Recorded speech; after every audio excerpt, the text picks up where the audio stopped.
So one of the things that I think that if people ask more of hey, what are you thinking when? If they just take that question, the ability to overcome stuff in life, the ability to form a better version of yourself just by asking more questions of what are you thinking when, or what would you do in this situation, or how would you handle this? I mean, I'm telling you, I think that what are you thinking question is that's why we read books. That's why we listen to podcasts. That's why we get advice from people, is because if I can take out of your brain, put it into mine, what you're thinking or what you have experienced and what you already have overcome, I can speed up the ability for me to get from here to there because of the fact that I already know what you know. I want to ask you a question, and I'll give my answer after yours. When you go pick up a book, an audio book, a regular hardback book, magazine, or just books in general, do you have like an approach to books, a reasoning behind the books that you read? When I pick up books, I often imagine that I'm having a conversation with that person, right? Yeah, you told me that. And so I've been around enough successful people to realize that they take a lot of pride in explaining how they got to where they are. And it's not in a braggadocious way. It's more in a, this is the shit that I've been through and the stuff that I learned and what I've gotten to, and this is how I've gotten to this space. And I found out that taking the time to read, and you don't have to read a whole book front to back, you can read chapters that speak to you. When I go read something or I listen to something, I'm trying to take a mentality. And what was this person's mentality towards this adverse moment? Because you only respect great people from what they've overcome or what they've achieved. That's like, those are the defining moments, right? You talk about Michael Jordan and they say, oh, he won 6 championships and he got his ass kicked and he maintained his level of greatness and he bowled through people. You talk about Mike Tyson when he's 18, 19 years old, knocking out grown men. He's technically grown, but he's knocking out 25, 30-year-old men who have been achieving faster or who have been achieving greatness at the heavyweight championship level.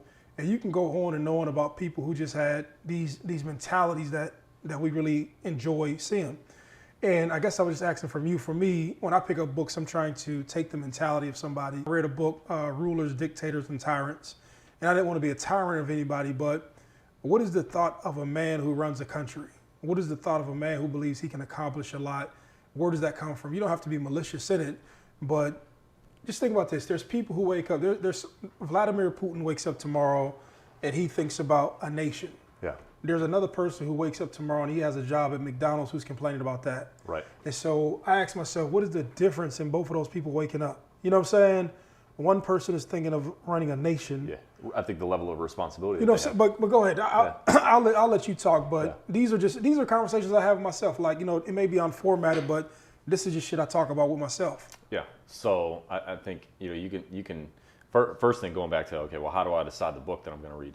I think what I'm looking for are 2 things. Number one is I'm looking for perspective, right? So I'm looking for perspective. I'm also looking for the ability for me to grow out of it. So if I can gain perspective, I can gain wisdom, I can gain an understanding of here's where they were, here's what they went through, here's how they got to where they are.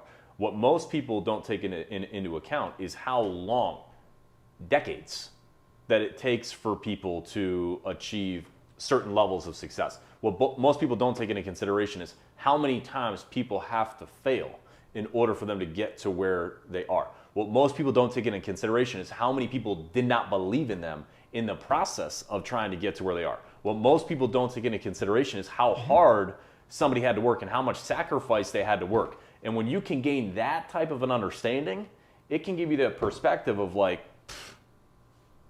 I'm not that abnormal then. No. Or it gives you the perspective of, what am I complaining about?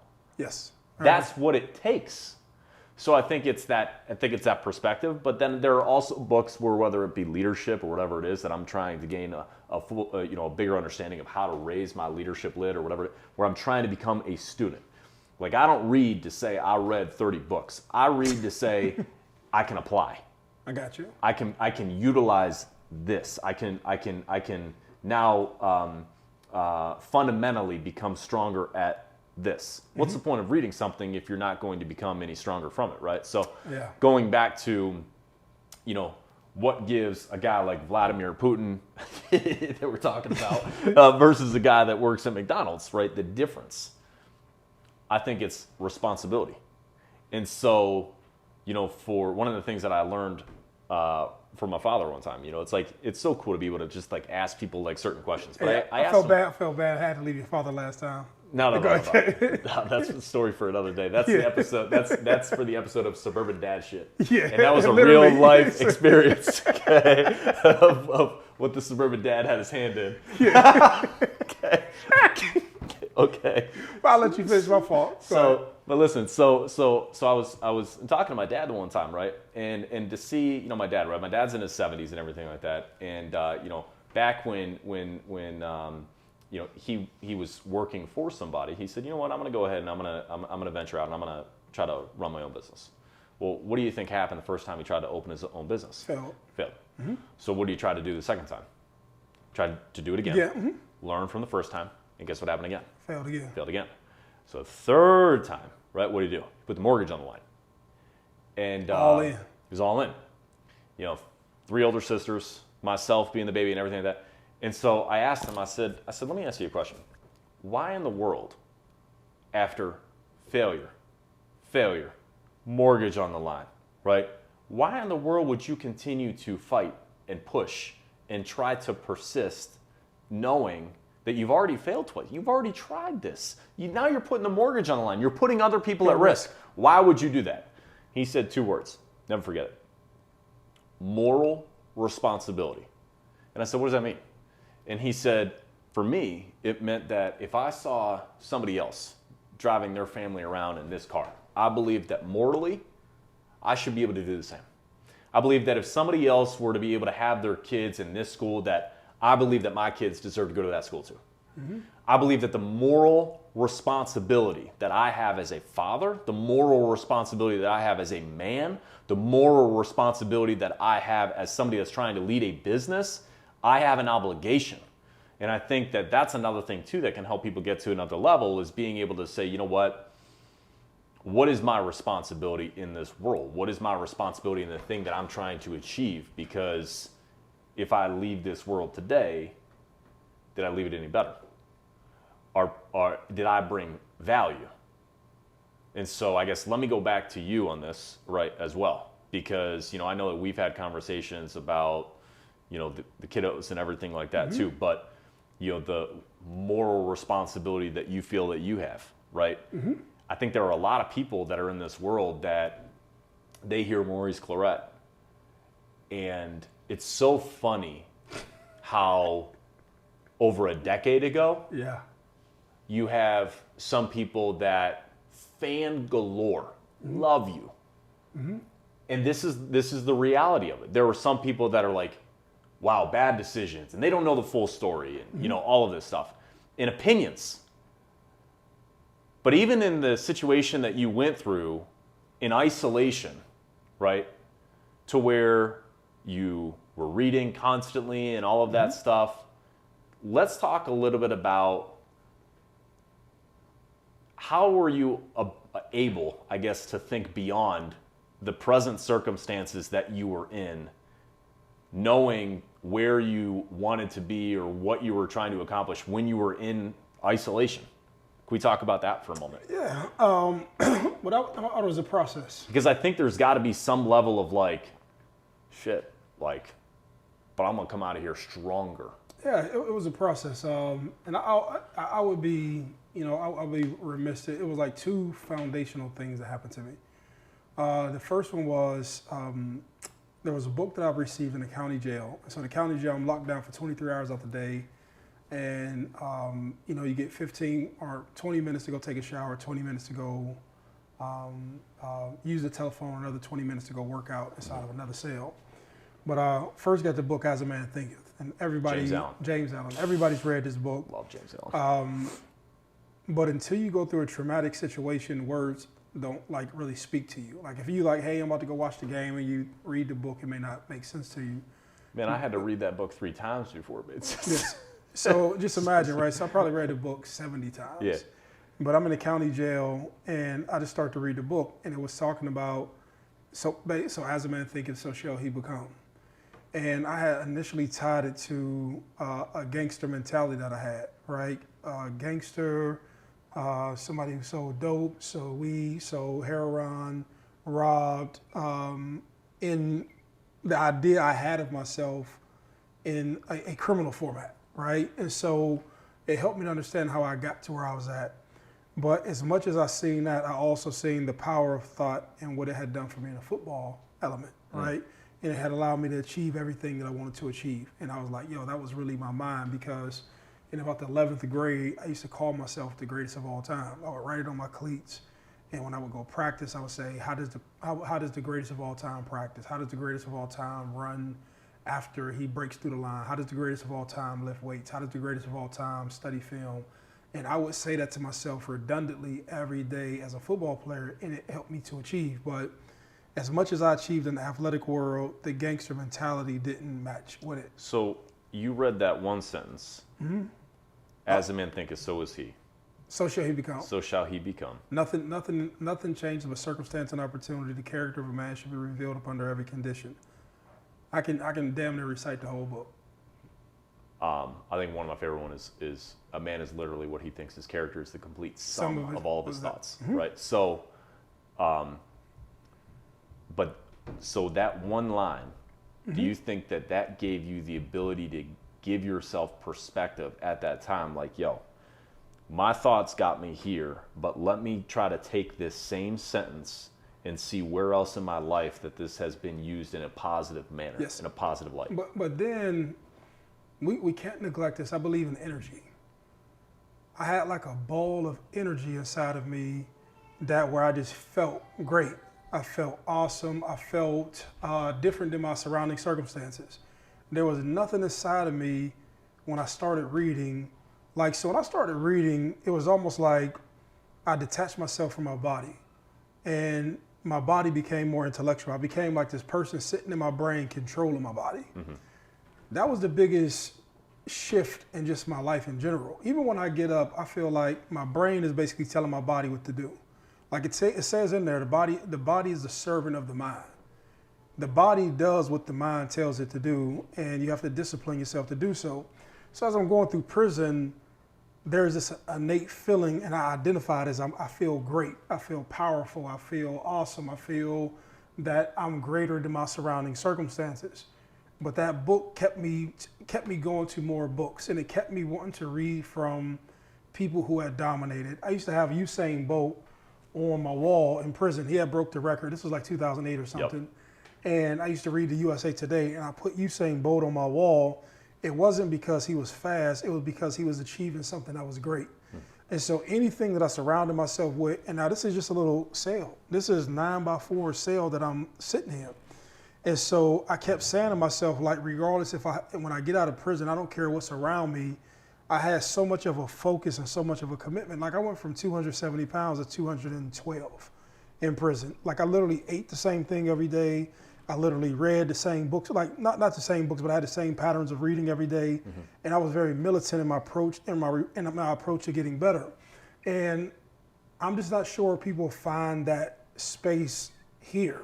I'm not sure that people can find that because they like the feel goods. And so I remember people in prison would look at me like, it became very in prison they used to call me the machine, because literally my life didn't change. And a lot of what you all see right now started in prison. Routines.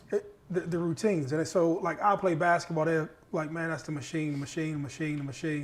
And I would do the same fucking thing every day. And when I got to society, I knew what people thought and I knew what people felt, and they had every right to do that, but that didn't really affect me and what I was going to do. You know what I'm saying? Like how you feel about me, like that's cool, but that has nothing to do with what I'm trying to achieve or what I'm trying to accomplish. Right. And what ended up happening was how I transformed and what I had matured into, society couldn't deny it. So a person would have an opinion about my past, but what people, and I've probably never publicly said this, what people may hate is that they feel I don't deserve where I'm at in life based upon decisions I've made. And my success often makes people, I have a shit more support than I do haters, right? But the people who tend not to take to me or like me, and sometimes it's uncomfortable saying it because sometimes you feel guilty about being more successful than other people. I feel that way at times, right? But what it comes down to is that people feel that I shouldn't be where I'm at based upon decisions I've made in the past. But when they get closer to me and they see what I do, I can see in their face that they respect it because they understand that this wasn't given to me. Right. And there's a shit ton of discipline that I have. And it comes back to, why can't I achieve that? I've done the right thing my entire life.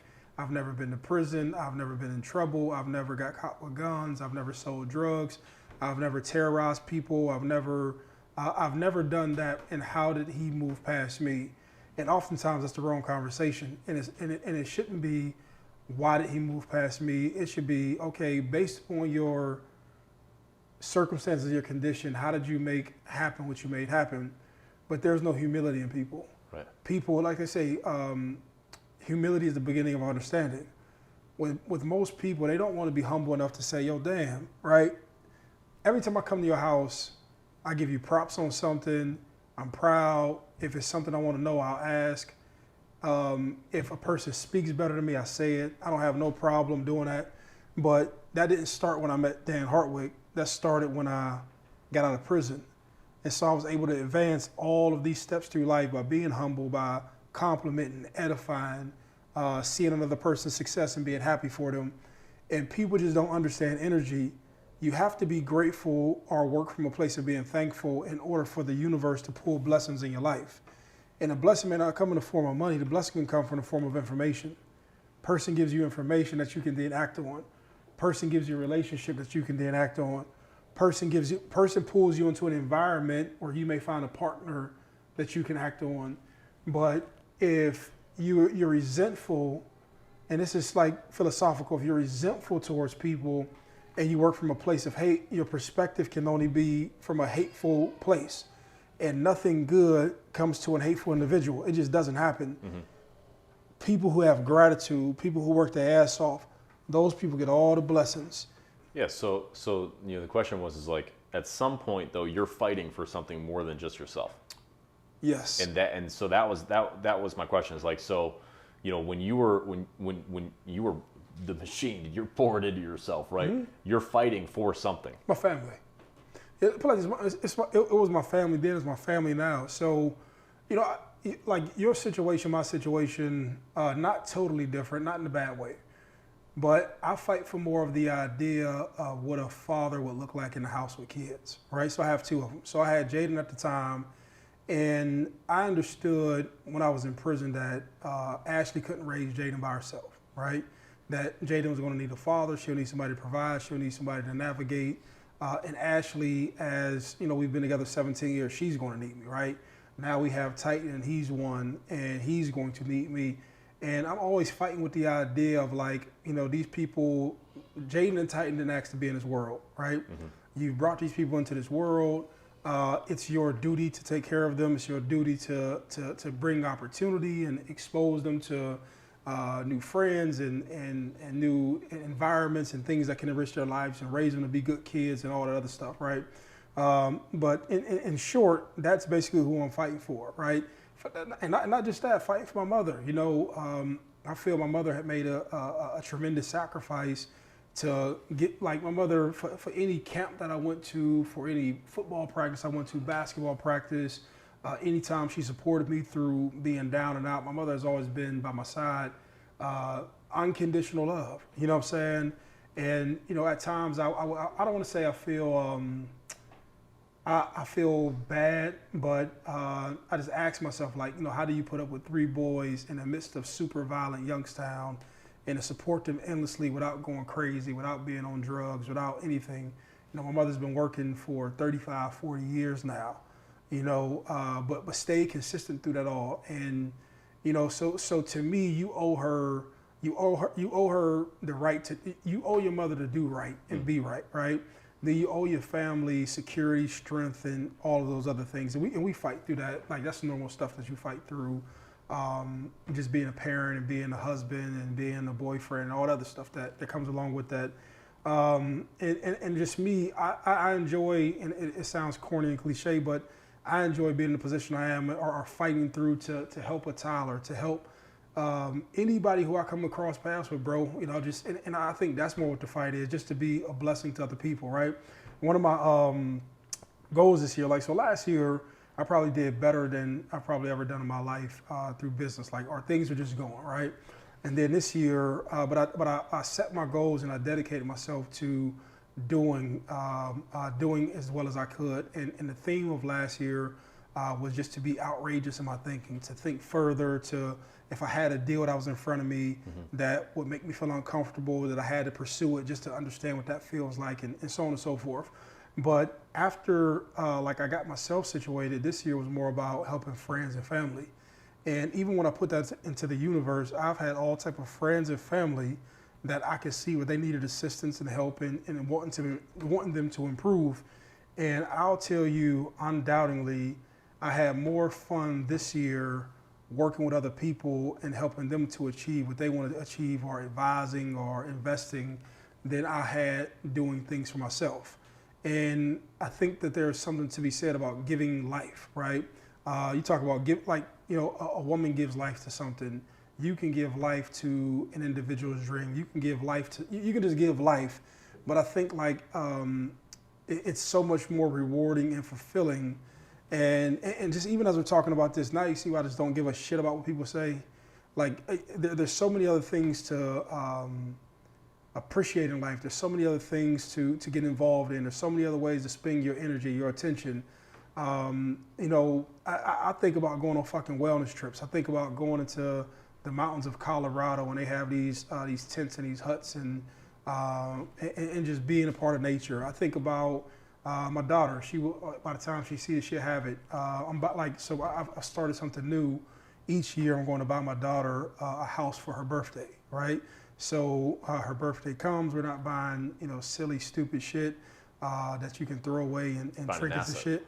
Buy her an asset, you have it for forever, but you start something within your family where when she gets older, one day she'll have kids, and then as Titan gets older, these are the things that we do. And so from a personal standpoint of my family, like staying on the right track to be able to impact them, and I'm talking about my immediate family, my Ashley, Jade, and Titan, impacting friends and family.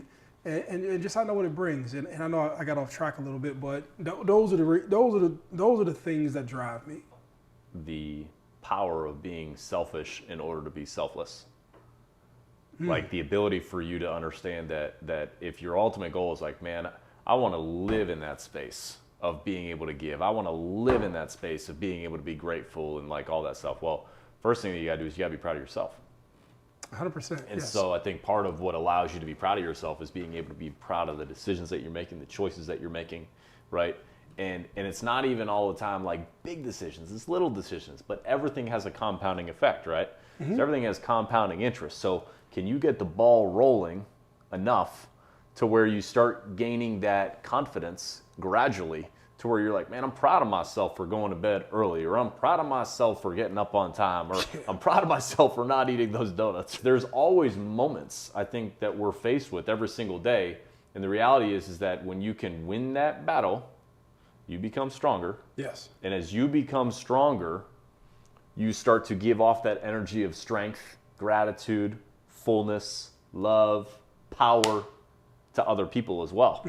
And that just continues. But like you said, you made a great point where it's like, it's very hard to gain abundantly if you're operating off of scarcity.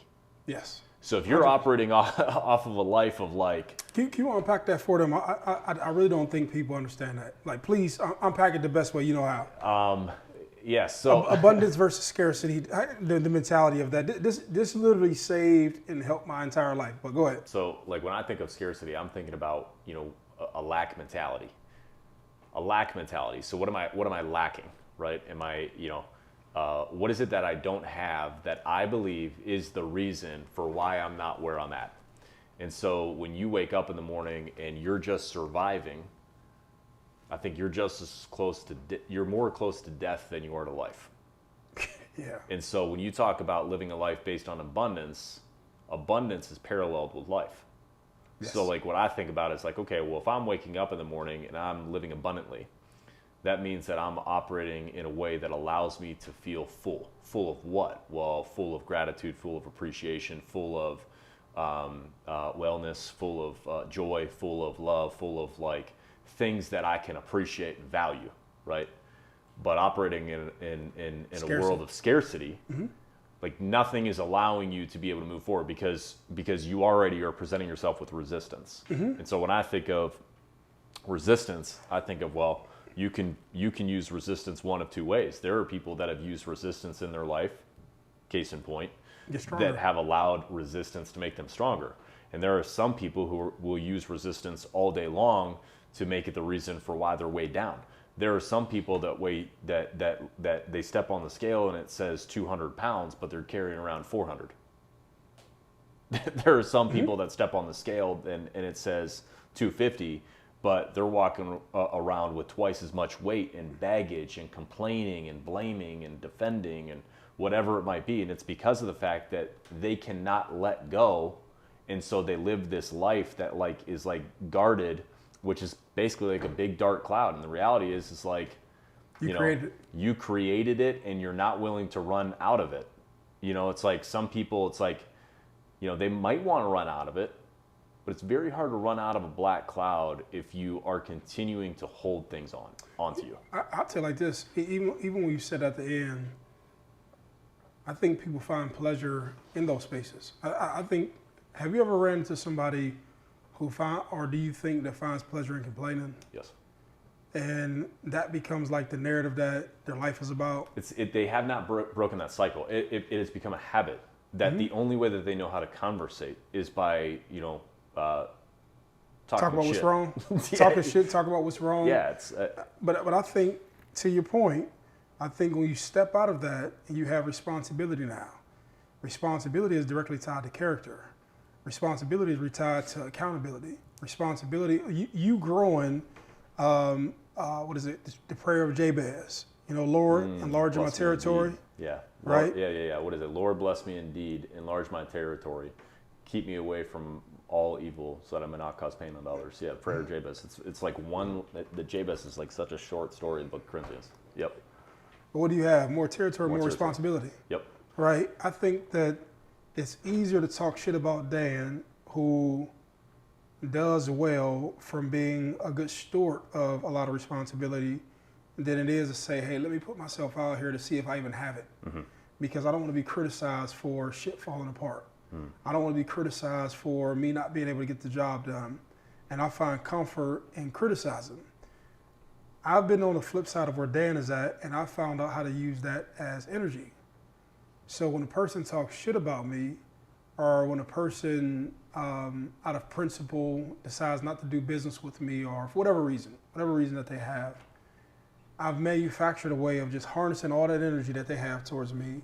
And I'm gonna let this be the reason that when I'm going through a hard moment, when I'm going through some adverse moment, I'm gonna use that negative energy that you have for me as motivation to get me where I gotta go. And when I think you're emotionally immature or emotionally undeveloped, that stuff affects you, right? But when I think like when you get on like chasing your goals, being committed to something, I think you have a good way, or I think people, myself, I don't know how you use your stuff, I'll just grab that, right? Like I'll spiritually grab something. I say, okay, I'm gonna log this. Yeah. Yeah. I'm gonna spiritually grab this. You was talking shit, I'm gonna log this. Thank you. Thank you. I'm gonna spiritually grab this. Okay, you want me to fail? And I tell you like this, if anybody sees me, right, I wear $15 pants from Costco. I bought like 20 pairs of jogging pants from Costco. I wear $7 black t-shirts all the time, every day of my life. And my sneakers are usually free from wherever university I went to, right? And I like to dress nice, but I just don't know how to dress. I'm not a good dresser. So you'll see me wear like plain shit, right? It's not my thing, right? So part of me keeping score, not keeping score, part of me doing business with all those other things, I appreciate all those other things, being motivated for family. But part of it also is to say like, motherfucker, I told you so. Like all the shit talking, all the, he's going to be a loser, he's going to be a bust, he's going, ha ha, he was the butt of a joke for a number of years. I don't think people realize I get up on a consistent basis and I think of that shit. This is 2021. I think of that shit. And still to this day, it motivates me. All of that hate. The mentality of I told you so. It's so funny that you said this because I knew that when we started talking and, we both, said like we think in terms of decades, right? But it's so funny because I remember too, like going through this whole process of like thinking this. You may have pissed me off for a moment, but I'm going to make you live with my success for the rest of your life. No doubt. No doubt. Good job. Good job making me lose 30 seconds. You're gonna live with 30 years. You know what I mean? No doubt. But someone's gonna say I told you so, and it's either gonna be them or it's gonna be you. No doubt. And you gotta just have like the mentality of like, bro, I ain't letting it be you. So I already know you're already gonna lose because I already know who it's gonna be. I already know who it's gonna be. Like, let me strap the responsibility on my back. Listen to me, I get it. That's the truth. I get it. Like I say, man, I told you he's a book. The man has like so many. I think he's read so many books and have done so much that I think it just comes out of him. That I don't even know how it comes, but I told him he's going to end up doing a book. But I'll tell you this, man. Thank you to people who discourage others. And if you're emotionally immature, you just have to grow to take negative comments, negative energy, resistance, doubt. And you don't use that stuff to get mad at the person. You don't use it to say, man, to hell with you, fuck you, argue with you. That same energy can be spent pointing it towards what you want to become. And I really believe that until a person is clear, until a person is like super crystal clear as this camera is, until they understand who they want to be, and you can see it in your mind, and you can speak it out of your mouth, and you can write it on paper, and you can visualize yourself doing it, and you visualizing it, just knowing that you aren't there, and constantly speaking words to yourself, speaking as if it already is. And this ain't hocus pocus, but so as a person speaks, so shall they become, and the actions become in line, and the behavior become in line, and the attitude towards what you become, and the attitude towards what you are doing becomes aligned. I don't understand how powerful people understand that is. When that is in alignment and you have those things, you know what you want, man, you can take what Dan says negatively about you and you can put fuel in the truck. And as you achieve and as you accomplish, and people see you from years from where you're at, because like, I'll give you a prime example, and I know I will cut it after this. I went from running footballs in the stadium at Ohio State to selling T-shirts outside of the stadium 8 years later. And I would see people look at me and they would say, damn, like, how do you go from being like this cool guy who was running touchdowns and had so much potential to where you were at? And even in that process, I didn't give a fuck, bro. Not one inkling of giving a fuck. Selling T-shirts. I was speaking for $200, $300. I put fucking 180,000 miles on the car. At one point, 2010, 11, I'm living off of $1,300 a month. Training guys and kids for $25 an hour. Never once. You can ask all people throughout my journey. I never got mad at somebody. I never went over to somebody's house and said, hey, they have a cooler house. I have friends who were millionaires. Never asked them and said, hey man, let me use $10, $10,000, $15,000. I just walked my process, right? 13, 14K, started to be an entrepreneur, got into the trucking business. I was up 5 in the morning helping guys with their loads. I could see guys inside of the facility like, man, what the fuck is this guy doing? Like, he here with us. And I could see the smirk on their face. They're like, man, this guy who's famous and should be in a different situation. Look at him, he's in here with us. It didn't bother me. Nobody would ever say nothing to me, but it didn't bother me as to where I was at in my process, right? I was clear on my process. Every morning I got up, I worked out, and I was working out in my garage. Like, my garage was different, but I was working out in the garage. I would work out on the treadmill, I work out with these weights. And in our dining room, I took the entire dining room and I put up whiteboards, right? So I had like 4 or 5 whiteboards, and I had a whole table, and I just had stuff and I would write on it, right? And I was writing out my life. Everywhere I was going, I was writing out my life. I would write goals, I would accomplish these goals, and then I would reset them, right? But never through the process did anything sway me. My lady would get together, I would press and print T-shirts up in my kitchen. I put them in the box. I go speak. I think I do a good job, and they'll come to a table and I'll sell books and T-shirts. Sell books and T-shirts. After the process, I done went from $200 to getting better at speaking to $2,000 to $5,000 to $10,000 to $25,000, and getting paid for speaking by just rocking my process. Right. And so I wasn't thinking like I have to be in this space by 2015. As long as and I think people trick themselves by doing this. They'll say, I'm 28 now, by 33 I have to be here. No. It doesn't matter if you get rich at 28 or 38. Right. Once you become rich, like, you're rich, right? Or then you know the formula. You know the formula, and so you'll feel good at either destination. Yeah. But you said something earlier that shit just takes time, and your process and somebody else's process, you get fucked up by comparing the speed of your process to somebody else. By you mess yourself up looking at somebody else, assuming your thing should run at the same pace as theirs. Your thing is going to run at the pace that you develop it and the energy you put into it, and the quality of the relationships that you have and the people you meet, and just you being like a great manager of yourself. But that's where I started, bro. And so just throughout the process of where I'm at now, and we're talking about, bro, this is just, you look at 10 years like it's going to be a long time. A decade goes fast, bro. Man. You know what I'm saying? Yeah. And I'll tell like this, and I always heard like, man, the journey is the whole process. I got rich and I was like, all right, cool, you can help your family, but like there's no difference. You know what I'm saying? You still need rewarding, you still need to invest your energy into things that reward you. Yeah. You still need to invest your time into things that challenge you. You still need to invest your time into things that make you well. Do you get other energy? Do you get like jealousy, resentment, and all that stuff? And people who, you get more resentment than anything, because people, like when you make it, people know you make it just because your daily movements are different. You know what I'm saying? Mm-hmm. They just know like, this motherfucker's doing something that I'm not doing. But I don't know, man.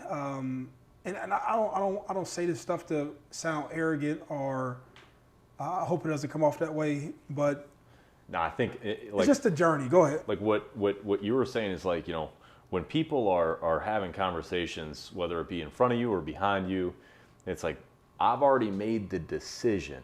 I ain't gonna care about what they think, because you've already made the decision internally that the care that you're gonna put your energy towards is the care of your process. It's the care of your development. It's, look at the word character, like character. So it's, if you care enough about developing yourself, you'll get to where you want to go. You'll get to where you want to be. But without developing the individual, you, right? You're always going to be influenced by outside people and outside. So here's what I'll tell you. It's like, if you're being influenced a lot by what people are saying, and people are influencing you more than you're influencing yourself, that's a problem.